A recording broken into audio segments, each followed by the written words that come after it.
अस्सलामुअलैकुम। Academia TV news bulletin के साथ मैं हूं मोमिना अरशद। खबर है कि Punjab autism school and resource centre का नाम तब्दील करने का फैसला किया गया है। नया नाम Maryam Nawaz school and resource centre for autism रखा जाएगा। कायमा कमेटी बराए खसूसी तालीम ने तरमीमी बिल भी मंजूर कर लिया है। नाम की तब्दीली के अलावा कानून में कोई इजाफी तरमीम नहीं की गई है।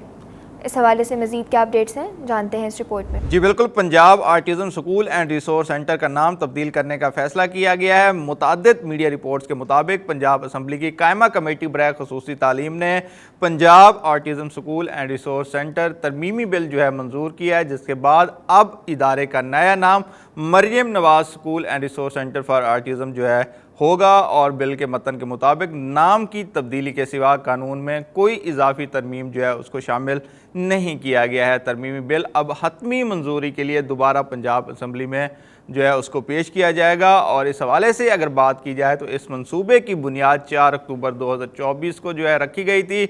वज़ीर आला पंजाब मरियम नवाज शरीफ ने लाहौर में मुनक़्क़दा तकरीब में इस मंसूबे का संगे बुनियाद रखा था, जिसे मुल्क का पहला सरकारी ऑटिज़म स्कूल करार दिया गया था। बातज़ा 28 जुलाई 2025 को पंजाब असम्बली ने इस हवाले से जो है बिल एक्ट को जो है मंजूर किया, जबकि 5 अगस्त 2025 को गवर्नर पंजाब ने कानून की मंजूरी जो है दी, जिसके बाद इदारा सूबाई कानून के तहत बाज़ाब्ता तौर पर कायम हो गया। और अब इस हवाले से इतला ये है कि Punjab autism school and resource centre का नाम जो है उसको तब्दील करने का हुकूमत की जानिब से फैसला किया गया है।